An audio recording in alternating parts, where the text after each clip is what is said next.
Jon Rahm used to feel like one of golf's safer bets. Not because he was calm, he was not. Rahm could glare at a golf ball like it had personally offended him. He could mutter, slam a club, walk with that heavy, impatient rhythm of a man fighting both the course and himself. But the public trusted the shape of his story. A boy from Barica, a Spanish champion with a short, violent swing. A player shaped by Seve Ballesteros, by the Ryder Cup, by Augusta, by the old idea that greatness in golf had to be earned under pressure, across 4 days, against the best field available. He did not look like a brand created in a boardroom. He looked stubborn, emotional, proud, human. That made him valuable. By 2023, Rahm had become almost too perfect for traditional golf. He had won the US Open at Torrey Pines. He had climbed to world number 1. Then he won the Masters. On a Sunday wrapped in Spanish memory, with Seve's name hanging over Augusta like a ghost. For golf's old establishment, Rahm was more than a champion. He was evidence that the system still worked. And then, in December 2023, that evidence walked away. The reported number was enormous. Some outlets placed the guarantee somewhere around $300 million. Others reported figures that went much higher, depending on bonuses, equity, and structure. Rahm never publicly confirmed the full value. He did not have to. Once the number entered the story, it began doing damage on its own. Because this was not a veteran taking one final check.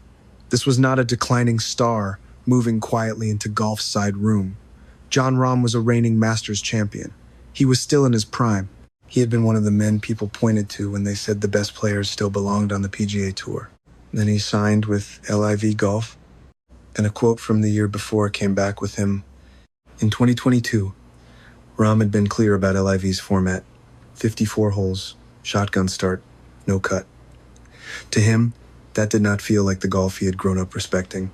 He spoke about wanting to compete against the best players in the world in a format that had existed for generations. He also said he had never really played golf for monetary reasons. At the time, those words sounded like principle. After the deal, they sounded like a file someone had pulled back out of storage. No single quote explains a career. No interview should be treated like a contract signed in blood. People change. Circumstances change. The sport around Rahm was changing fast. Still, the distance between those words and that signature became impossible to ignore. That distance is the story. The question was never simply whether Rahm took the money. Professional golf has always been money wrapped in etiquette. Appearance fees, sponsorship deals, television rights, FedEx Cup bonuses, private clubs, corporate hospitality. None of this world was pure before LIV arrived. The colder question is why Rahm was worth that much. Why him? Why at that moment? And why did LIV need a player who had already told the public its format did not appeal to him? To answer that, look at what LIV still lacked in late 2023. It had cash, it had noise, it had disruption, it had Phil Mickelson, Dustin Johnson, Brooks Koepka, Bryson DeChambeau, Sergio Garcia, and others. It had Saudi-backed financing and a willingness to spend in a way golf had never seen before. But money alone had not solved its biggest problem: credibility. LIV could buy names, it could buy attention, it could buy headlines. What it could not easily buy was the feeling that its tournaments carried the same weight as the old system. Golf is strange that way. The value is not only in the shot, it is in the setting. The Thursday start, the cut line, the Sunday pairing, the slow punishment of 72 holes. The sense that a player has survived a structure older than himself. PGA Tour had spent decades selling that structure as the center of the professional game. LIV was trying to prove that the center could be moved. Rahm made that argument stronger than almost anyone else could have. He was not just another expensive player. He was a current major champion, a European Ryder Cup anchor, a Spanish heir to a romantic golf tradition, a man young enough to matter for years and accomplished enough to change the conversation immediately. If LIV could get Rahm, the message was obvious. Nobody was untouchable. That is where the deal became larger than the athlete. A league trying to force its way into golf's future had acquired one of the most believable faces of golf's present. Before the move, Rahm was part of the PGA Tour's argument. After the move, he became part of LIV's. The timing made it even sharper. In June 2023, the PGA Tour and Saudi Arabia's Public Investment Fund announced a framework agreement that stunned much of the golf world. Players who had defended the tour during the first phase of the LIV conflict suddenly watched the same institution explore a future with the money behind LIV. The moral line had already blurred. That did not force Rahm to leave. It does not prove his motive, but it changed the room around him. If the tour itself could negotiate with Saudi capital, the old demand for player loyalty became more complicated. For months, golfers had been told there was a line. Then the people who drew the line started discussing business across it. In that atmosphere, Rahm's value increased. He was not only a golfer LIV wanted, he was leverage. Every signing in a rival league has a sporting effect. Rahm's signing had a political one. It put pressure on the PGA Tour. It created a headache for Ryder Cup eligibility. It gave LIV a new answer to critics who said the best players would never truly choose it. And it made one thing clear. Traditional golf could still offer history. LIV could offer a number so large that history had to answer back. Rahm's public explanation was careful. He spoke about opportunity, about the future of the game, about what was best for him and his family. Those reasons may be sincere. There is no public evidence that reduces the decision to one motive. A professional athlete has every right to consider schedule, health, family time, financial security, control, and long-term career planning. His defenders have a strong argument. They would say, golf fans ask athletes to be loyal to institutions that are rarely loyal in return. They would point out that the PGA Tour adjusted its own finances once LIV began applying pressure. They would say Rahm did not damage a pure sport. He simply accepted the most aggressive offer in a marketplace that had already become ruthless. They would also say something else. Rahm did not stop being great. That matters. He did not lose his swing at the signing table. He did not stop caring about major championships. He did not abandon the Ryder Cup in his own mind. The talent remained. The competitive fire remained. The family man remained. The problem was the image. Image is built slowly, then reinterpreted all at once. Before LIV, Rahm's intensity looked like competitive honesty. His blunt answers sounded refreshing. His reverence for tradition felt rooted in something real. After LIV, the same qualities became harder for some fans to read. Was bluntness still principle? Was tradition still sacred? Was family the full reason, or the safest public reason? Nobody outside Rahm's circle can answer that with certainty. The public can only work with the timeline. In 2022, he questioned LIV's format and said money was not the reason he played. In April 2023, he won the Masters and stood at the center of golf's old mythology. In December 2023, he joined LIV.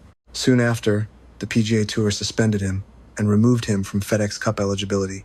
Nothing in that sequence proves bad faith, but it creates pressure. And pressure is often enough to change how a public figure is remembered. The PGA Tour's official response looked procedural. Rahm was no longer eligible. Other players moved up because his place in the FedEx Cup structure disappeared. On paper, the machine simply updated itself. But golf is not run only on paper. The larger consequence was symbolic. For years, the tour had relied on the idea that the best careers had to pass through its system. If a player wanted world ranking strength, legacy, history, Ryder Cup certainty, sponsor comfort, and week-to-week relevance, the old road was the safest road. Rahm leaving did not destroy that road. It showed that even the safest road had a price.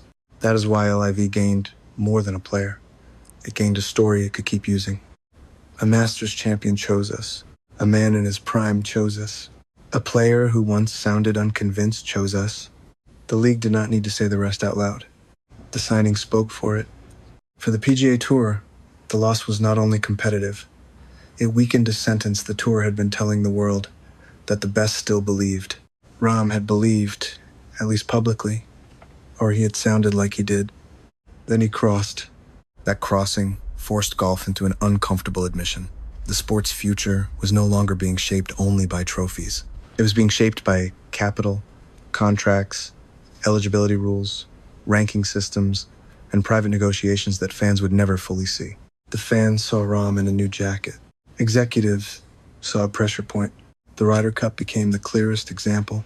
European golf could punish LIV players through fines and eligibility rules. It could insist that regulations mattered. It could defend its structure. But Rahm was not just any player. He was central to Europe's strongest team. That created a contradiction. If Europe excluded him, it weakened itself. If Europe found a way to include him, LIV gained validation. Rahm's presence turned principle into paperwork. That is how power often works in sports. The rule looks firm until the athlete becomes too useful. A lesser player can be made into an example. A superstar becomes a negotiation. Rahm did not invent that system. He exposed it. Not by making speeches, not by attacking anyone, simply by being too important to treat cleanly. There is a pattern here, and it is bigger than him. Golf likes to speak in moral language when power is stable. Loyalty, tradition, respect, legacy, the good of the game. When power becomes unstable, the vocabulary changes. Framework agreements, strategic investment, team equity, eligibility, arbitration, ranking points, commercial pathways. The romance fades. The documents arrive. Rahm's move sits exactly at that crossing. 1 foot in the old mythology, 1 foot in the new business war. That is why the story still feels unsettled. If he had been a purely commercial figure, the criticism might have passed quickly. If he had always defended LIV, the move would have looked consistent. If he had been past his prime, people could have filed it under late career economics. Instead, Rahm was the wrong kind of defector for anyone who wanted a simple story. Too young to dismiss, too accomplished to ignore, too connected to tradition to pretend the move meant nothing, and too talented for the old system to write him out completely. That last part matters most. Rahm can still win. He can still contend in majors. He can still carry Europe emotionally in Ryder Cup conversations. His golf did not collapse after the deal. If anything, that makes the conflict more durable. A faded player can be forgotten. A relevant player keeps reopening the argument. Every major week, his presence asks the same question in a different form. Does LIV competition prepare him properly? Should ranking systems reflect his value? Did he trade visibility for security? Can a player leave the old structure and still claim the old legacy? No trophy fully answers that. Before LIV, Rahm's wins arrived cleanly. They added to the same story, the fiery Spaniard, the champion, the heir to Civet's emotional line. After LIV, every result comes with an asterisk in the public mind. Not an official one, a psychological one. He wins, and people debate the field. He contends, and people debate the schedule. He speaks about legacy, and people remember the reported number. He speaks about family, and people argue about whether that explains enough. That is the hidden cost. A contract can guarantee money. It cannot guarantee interpretation. The industry understood the value of Rahm's image before some fans did. LIV was not buying only birdies, drives, and television shots. It was buying the discomfort he would create inside the old order. His presence made LIV harder to mock, harder to ignore, and harder to frame as a retirement home with microphones. The PGA Tour understood it too. That is why the suspension mattered, even if it was expected. It was the tour drawing a line after one of its strongest examples had stepped over it. But drawing a line is easier than restoring belief.